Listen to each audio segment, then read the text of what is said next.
Interpersonal relationships? Gross.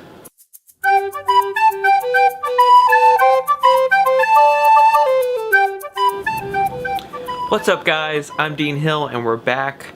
This time we're going to talk about how technology affects interpersonal communication. Let's get started.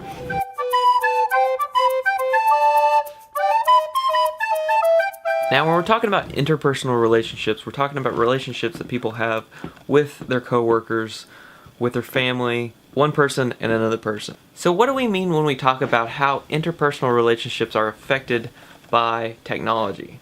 Well, they can be affected positively and they can be affected negatively. So what kind of technology are we using when we talk about how technology affects interpersonal communication? So we've got cell phones, we've got email, and we've got social media. All of these affect communication in the business field. And I'll give you examples.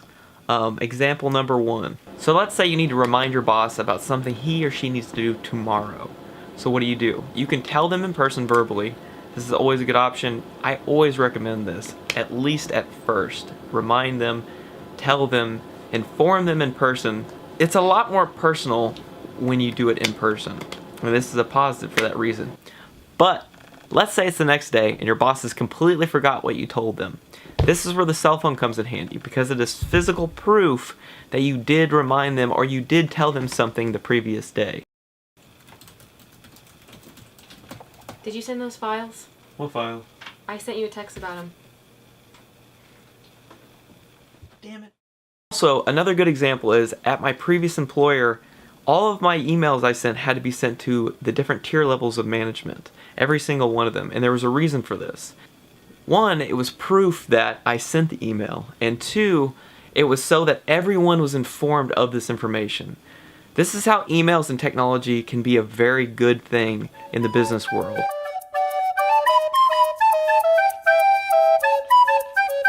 Now let's talk about the negative effects that technology has on interpersonal communication. Now I want to talk about what Celine Fitzgerald discusses in her TED Talks video.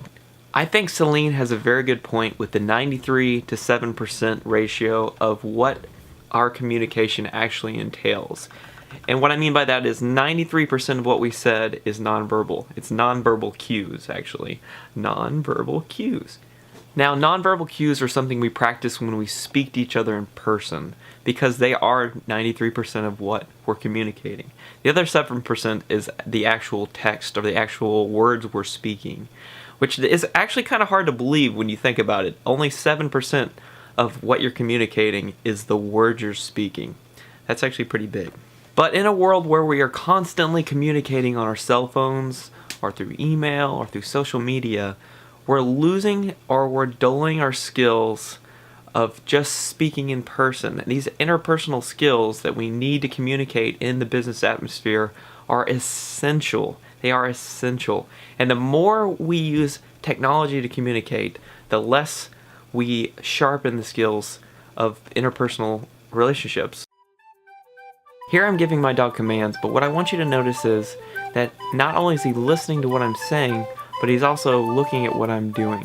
So if I'm pointing to the ground, maybe I mean sit. If I'm pointing to the air, maybe I mean jump. Obviously my dog doesn't understand English, but what he's interpreting from me has a lot more to do with what I'm doing physically than what I'm actually saying. And I want to highlight a study Celine did in the video where she met a new person every day on the bus. I think this is incredibly difficult. And I want to try to convey how difficult this really is. Imagine you're getting on a bus every day, the same bus to go to college, and basically the same amount of people are getting on that bus, and you've got to meet a new person every day. People are going to start to figure out what you're doing. They're going to start realizing that you're trying to meet a new person every day, and you're going to run out of people. So this tends to become very difficult as a practice, and I would like to commend her on actually doing this as a practice. And I would suggest this as a practice for anyone. Try to meet one new person every day. Try to hold a conversation with them for 15 seconds to a minute, 2 minutes. This is really difficult when you do it every day. but you would be surprised at how fast your communication skills will grow and just how better you will be able to speak to people, different types of people, in any different atmosphere or any different situation. It is an incredibly good tool or practice to try, and I encourage everyone to do it. In closing, there are definitely pros and there are definitely cons to communicating with technology interpersonally. However, I'd like to focus mainly on the fact that if we get away from communicating in person and we get comfortable with communicating with social media or text message or email, we're going to lose the skills that are essential to surviving and thriving in the business world. So with that being said, go out there, meet new people, and sharpen your interpersonal skills verbally and in person. Thank you. This has been another session with Dean Hill. I hope you enjoyed it, and I'll see you next time.